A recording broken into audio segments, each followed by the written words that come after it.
My name is Lucy Jarratt. I'm nearly 92 years old. My father was Patrick Hennessy, and he joined the Forestry Corp in 1940. Now the story, as I remember, of why and when, he was a cook in the camps. That's what he was all his life. He was 12 years old when he first started. He was first started in the camps.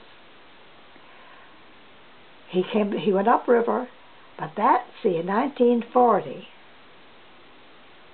most of the men working in the woods had already joined the Forestry Corps, and there was a new bunch came in to the camps, and whatever happened, my father was not happy with the situation up there, so he left and came down to Bathurst.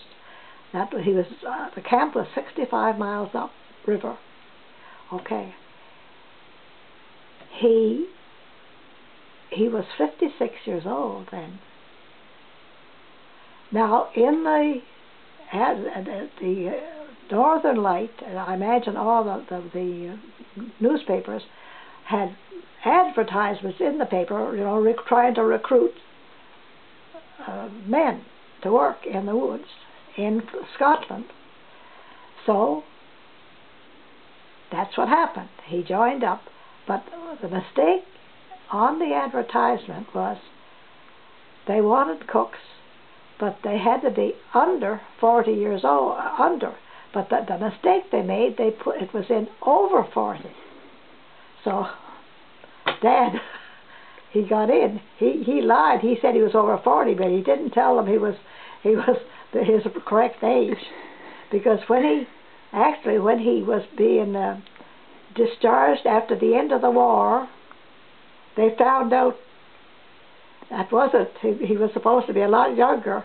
It was quite a time before they got his real baptismal certificates and all that to prove that he was so much older. But anyway, he was still in good shape.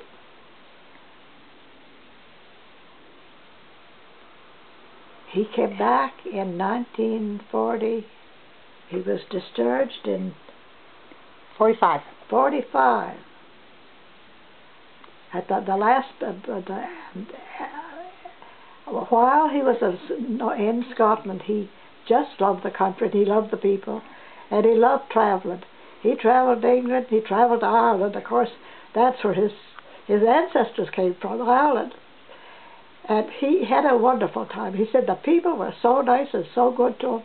He made a lot of especially good friends. Among them was the Frasers.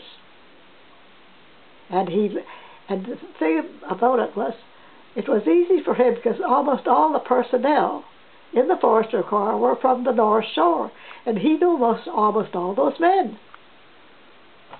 That was all those men that were working. He knew us all of them, and they liked him. He was a good cook. When he first went over, he was cooking just for the general, all of them. But then he was transferred to the officers. He only cooked after a year or so. He was only cooking for the officers. So he enjoyed enjoyed it because they were far from the war. They were doing war service for the war, but they were a safe country. They were in. Would you say Scotland was the best time of his life? Best time of his life. He said that was the best time of his life. He was the boss. His bosses were really good to him. Because they wanted the cooks, keep it good with the cooks anyway, I imagined, or they wouldn't get good food.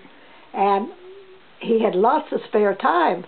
He got his leaves, just like anybody else. And when he was leaves, he'd travel.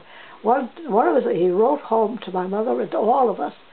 I don't know how many letters he wrote during the time he was over there, and he described where he'd be going. And one, like he'd say, I want to go to see Edinburgh Castle, and of course Loch Ness was a subject that was not far from where they were stationed, I think. And he said Ireland was every shade of green in the Ireland, the country, beautiful. And of course he met a family, the same as his name, Hennessy's. So Nora Hennessy she was a widow, an old lady there, and that he'd always go to them, and they gave him really showed him a good time. Now his sister-in-law was Nora Hennessy back in New Brunswick. And what about the Scottish people? Didn't he have a special affection for the Scottish Frasers who he met? The Frasers in Scotland were, because my mother's grandmother was Scotch. My great-grandmother was Scotch. They came out from pure Scotch, and my great-grandfather was pure Irish. So he had a special place in his heart for Scotland, didn't he? He had a special place in his heart for Scotland. He said the people, and they kept the places so nice. The houses, those flowers everywhere, and not only that, but he said you could the plumbing. He said you could keep the potatoes, especially on the back. You could keep the potatoes outside. You didn't have to keep them in here. They were frozen. You had to keep them from being frozen. But he said that I think it rained a bit. Where there was a lot of traffic, it got muddy and stuff. But the forestry, they did a lot of made roads and stuff. Do you think he would have liked to go back after he came? He would have loved to go back. He never got the chance, no. And when did he die? He died in 1970. In 1970. Okay, so is there anything else you'd like to say about your father? No, I don't think so. And he was Papa. He was well liked around all the kids around here. He was Papa to all. They never call him Mr. Hennessy. I always call him Papa. Thank you. Oh, you're welcome.